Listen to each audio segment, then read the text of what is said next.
Selaku aparat penegak hukum, Kejaksaan Tinggi Sumsel bakal ngawal jalannya pilkada serentak yang bakal berlangsung di 7 kabupaten kota Sumatera Selatan pada tahun 2020.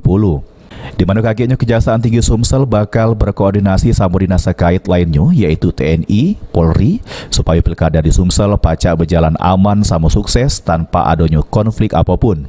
Keterangan tersebut disampaikan oleh Kepala Kejaksaan Tinggi Sumsel, juru kegiatan serah terima jabatan Wakil Kejaksaan Tinggi Sumsel dari Hari Setiono terhadap Octavianus. Kajati di Kejagung, kalau eselon 2A di Kejagung, kalau eselon 2B ke bawah di Kejati. Mungkin ada target khusus lah untuk tahun 2020 untuk memberantas korupsi. target khususnya di Saya kan berarti saya baru seminggu di sini.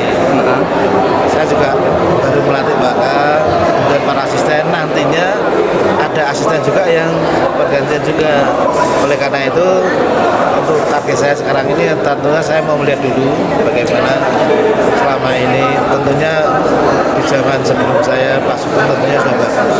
Saya kira waktu Pak Sugeng sudah bagus, tinggal kita benahi, setidaknya kita pertahankan lah apa yang sudah dicapai oleh Pak Sugeng. Kalau perlu kita tingkatkan.